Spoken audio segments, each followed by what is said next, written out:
सीमेवरती जे जवान लढत आहेत, तर त्या जवानांचा जे त्यांनी बलिदान दिलं, ज्यांनी या सीमा सुरक्षित ठेवून आपल्या सर्वांचं, सर्व भारतीयांचं, सर्व नागरिकांचं संरक्षण केलं आणि ते रात्रंदिवस अहोरात्र जागून त्यांचं कुटुंब या ठिकाणी ठेवून तो स्वतः जवान आज सीमेवरती आपल्या सर्वांसाठी लढत आहे. त्याच्या इतकीच आपली सुद्धा ड्युटी फार महत्त्वाची आहे. आपण कर्तव्यनिष्ठ असणं किंवा निष्ठावान असणं आपण कशासाठी म्हणतो? मी प्रत्येक वेळेस माझ्या भाषणामध्ये तुम्हाला कर्तव्यनिष्ठ किंवा हे म्हणत असतो, सांगतो तुम्हाला मी. तर हे कर्तव्यनिष्ठ किंवा निष्ठावान का म्हणतो? तुम्ही सुद्धा तितकेच निष्ठावान आहात.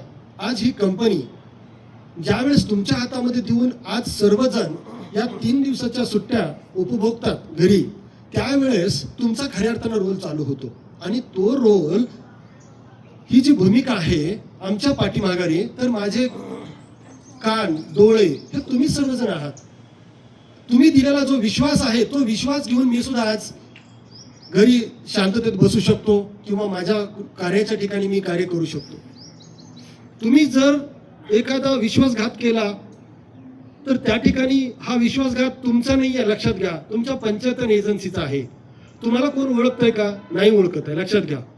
तुमच्या पंचायत एजन्सीला ओळखतात. तुमच्या अस्तित्वात असताना जर एखादी चोरी झाली तर ती चोरी हे तुमच्या स्वतःच्या नावावरती नाही आहे. तुम्हाला फक्त 4 गार्ड इथे ओळखत असतील, पण पंचायत एजन्सी आणि JK महिनीचं नाव खराब होतं, एक लक्षात घ्या. त्यामुळे आपण जे कार्य करतो, जो प्रामाणिकपणा जो आपण या ठिकाणी पाळतो, हेच या संविधानामध्ये, हेच नियम. संविधान म्हणजे काय एखादा ग्रंथ नाही आहे, नियमांचा तो काही ग्रंथ नाही आहे. संविधान हे एक सुसंगत राज्याचं स्वप्न जे पाहिलं डॉक्टर बाबासाहेब आंबेडकर यांनी, याच्यामध्ये जे काही नियम घालून दिले, जे समानता, एकात्मता, बंधुता आणि समता, ही जी चौकट आहे, या चौकटीमध्ये राहून आपण सर्वजणांनी जर आपलं नागरिकत्व किंवा आपले हक्क जर आपण व्यवस्थितरित्या बजावले गेलेत, तर हेच हक्क खऱ्या अर्थानं सर्व नागरिकांसाठी आणि सर्वांसाठी सुरक्षिततेचं वातावरण तयार करेल.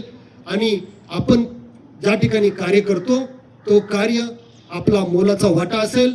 नुसतं त्या कार्यामध्ये त्या कंपनीपुरताच मोलाचा वाटा नाहीये, तर हे जे राष्ट्र उभं आहे, तर हे राष्ट्र प्रत्येक नागरिकाच्या श्रमावरती उभं आहे.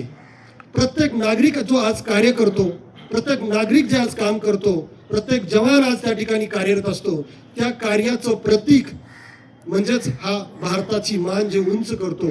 आपण एकेकाळी म्हणत होतो, एकेकाळी भारतामधून सोन्याचा धूर निघत होता, तर हाच सोन्याचा जो निघणारा धूर होता, तो धूर आपल्याच काही बेईमान लोकांनी, ज्या पूर्वजांनी आपलं अस्तित्व विकून, अविश्वास दाखवून आणि हा जो विश्वासघात केला, त्याच्यामुळेच हा आपला देश पारतंत्र्यात गेला.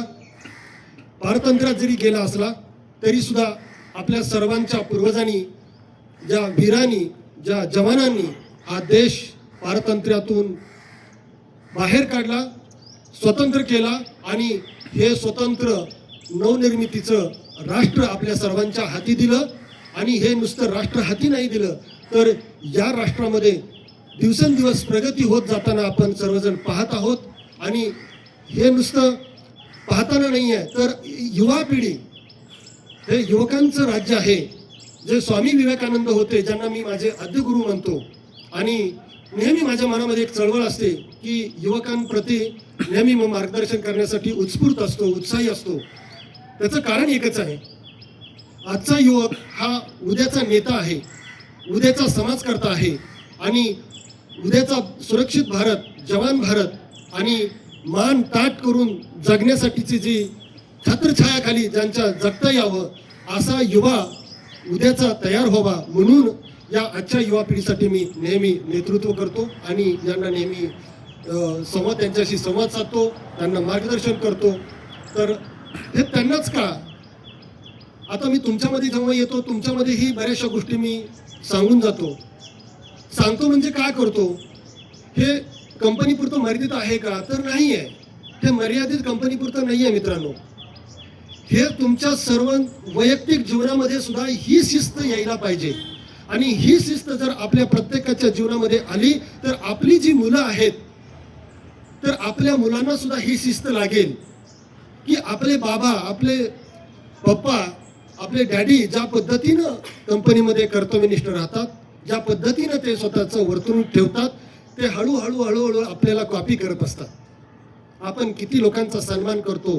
मी नेहमी एक वाक्य फार छान मला आठवतं की मोठ्याचा आदर आणि लहानांची कदर करणारी व्यक्ती असती ना, ती व्यक्ती आयुष्यात कधी छोटी राहत नाही. लक्षात घ्या. नेहमी मोठ्यांचा आदर आणि छोट्यांची कदर करायला शिकलो पाहिजे. आणि जर आपण हे सर्व गोष्टी जर शिकलो गेलो तर हेच वर्तन आपली मुलं, आपल्या घरचे, आपला परिसर, आपल्या आजूबाजूचे शेजारी आपल्या वर्तन टिपत असतात, आत्मसात करत असतात. आणि ज्याच्यामुळे खऱ्या अर्थानं आपला अभिमान वाटावा असं आपलं वर्तन त्या ठिकाणी निर्माण होतं. आता त्या ठिकाणी नुसतं वर्तन निर्माण होत नाहीये, तर तुमचं एक व्यक्तिमत्व घडतं. आणि हा व्यक्तिमत्व विकासाचा जो झेंडा म्हणतो आपण, तो एक व्यक्तिमत्व विकास ठळकपणे आणि स्पष्टपणे वैशिष्ट्यकृत त्या ठिकाणी अनुभवायला मिळतं, जे आज मी तुमच्या माध्यमातून मी पाहता या ठिकाणी. तुम्ही ज्यावेळेस मी या कंपनीमध्ये 5 वर्षापूर्वी आलो, तर त्यावेळेस सिक्युरिटीची अवस्था जी होती तर फार दयनीय मला अशी वाटली त्या ठिकाणी, की ज्या पद्धतीनं खऱ्या अर्थानं सिक्युरिटीकडे इतके राईट असून सुद्धा त्यांना ते मिळत नाही आहेत. आणि आता त्याची काही कारणं असतील सुद्धा, पूर्वी काही ज्या घडामोडी झाल्या असतील ती कारणं असतीलही, परंतु त्याच्यातूनही उभारी घेत आपण प्रत्येकाने त्या ठिकाणी मी ज्या गोष्टी तुम्हाला सांगितल्या त्या ताट मनाने त्या ठिकाणी तुम्ही सर्वांनी केल्यात. हाच खरा बहुमान तुमचा आहे. तुम्ही प्रत्येकाने प्रत्येक सांगितलेली गोष्ट ठामपणे निधडी छाती करून ज्या सीमेवरचा माझा जो जवान आहे त्या जवानाला तोड तुम्ही स्वतः सगळे तयार झालेले आहात. आज पंचायत एजन्सीमध्ये मला असं वाटत नाहीये की हे जे जवान आहेत असे जवान कोणत्या कंपनीमध्ये असतील. आणि याचं सर्व क्रेडिट तुमच्या पंचायत एजन्सीला, तुमच्या प्रत्येकाच्या नेतृत्वाला जाते.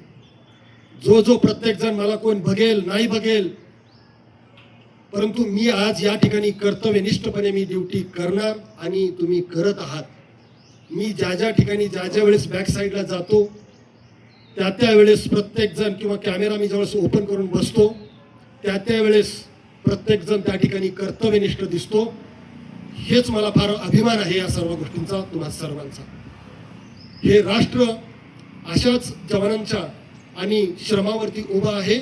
आज जो भारत जगभरात आंतरराष्ट्रीय लेवलला पातळीवरती जात आहे हे आपल्या सर्वांचे योगदान आहे. कंपनी जी आपली मॅन्युफॅक्चरिंग करते तेच उत्कृष्टरित्या उत्पादन करून हे आंतरराष्ट्रीय आणि पातळीवरती जगभरात आपण प्रसारित करतो. आतमध्ये सुद्धा व्यवस्थितरित्या ते जे काम करतात ते केवळ आपण ज्या ठिकाणी इतकं लक्षपूर्वक या ठिकाणी लक्ष देतो, सर्वांची काळजी करतो. आज आपल्या कंपनीमध्ये जवळजवळ 60 ते 65 महिला काम करत आहेत. 2022च्या अगोदर आपल्या कंपनीमध्ये एकही महिला काम करत नव्हती. आज ह्या ज्या महिला काम करतात त्यांना सुद्धा सुरक्षित आज वाटलं पाहिजे. त्यांच्या सुरक्षिततेची काळजी ही आपल्या सर्वांची, आपल्या परिवारांची जशी काळजी घेतो तशीच आपण सर्व महिलांची सुद्धा काळजी घेतली पाहिजे. आणि कोणताही डाग त्या ठिकाणी लागता कामा नये. सर्वांना समानता, सन्मान त्या ठिकाणी सन्मानपूर्वक आपण त्यांना वागणूक दिली पाहिजे. ज्या चुकत असतील त्या ठिकाणी आपण त्यांना आपल्या घरच्या प्रेमापोटी जसं सांगतो तसंच त्यांना आपण सांगितलं पाहिजे. येत्या काही दिवसामध्येच आपण अजून एक निर्णय घेतोय. तो निर्णय म्हणजे महिलांना फर्स्ट आणि सेकंड पाळीमध्ये आपण या ठिकाणी अलॉट करणार आहोत. त्याचं अप्रुव्हलची प्रोसेस माझी चालू आहे. मे बी पुढच्या 4-5 दिवसामध्ये ती संपून जाईल. लवकरच तो निर्णय आपण घेतो आहे की महिला सुद्धा एचडी 2च्या फर्स्ट आपण एचडी 2 पासून सुरुवात करतोय आणि एचडी 2च्या सुद्धा महिला त्या ठिकाणी 2 शिफ्टमध्ये येण्यास चालू होईल. आपल्या सर्वांची फार मोठी जबाबदारी आहे. सिक्युरिटी गार्डमध्ये अजून एक महिला आपण ॲडिशन करतोय, म्हणजे दोघींमध्ये अजून आपल्याला रोटेशन करू शकू.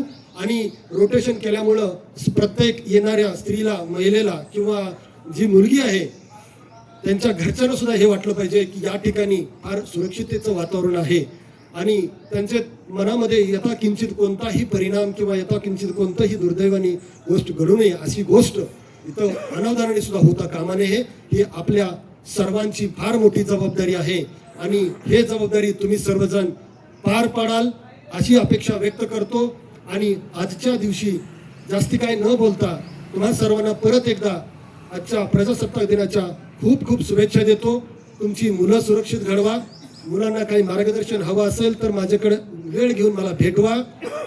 त्यांना खऱ्या अर्थाने मी त्यांचं मार्गदर्शन करतो आणि जर तुम्ही आणायचीच असतील तर 5 ते 10 मुलं किंवा एकत्रित करा सगळ्यांची आणि त्यांच्यासाठी 2 तासाचं सेशन सुद्धा मी त्यांना घेतो. आपण मोठी किती असू द्या, ग्रॅज्युएशनला असू द्या, 9वीला असू द्या, 10वीला असू द्या, आपण त्यांच्यासाठी छोटंसं सेशन या ठिकाणी घेऊया कॉन्फरन्स हॉलमध्ये बसून, ज्याच्यामुळे त्यांना सुद्धा आपले पप्पा कुठं काम करतात आणि आपण कसं काम करायला पाहिजे तर हाच त्या ठिकाणी त्यांना आपण मार्गदर्शन करू.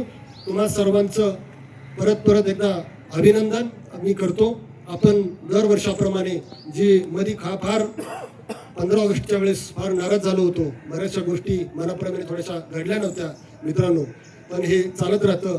परंतु त्याच्यानंतर प्रत्येक जवानाने, सुरक्षा रक्षकांनी जी उसाळी घेतली तर बहुमान त्या ठिकाणी छान काम केलं. यावेळेस AGD2 आघाडीवरती आहे असं म्हणायला हरकत नाही आहे, कारण AGD2च्या प्रत्येक सुरक्षा रक्षकांनी अतिशय छान काम केलेलं. माझा जो परफॉर्मन्स आम्ही जो बघितला त्याच्यामध्ये छान परफॉर्मन्स त्या ठिकाणी निदर्शनास आला.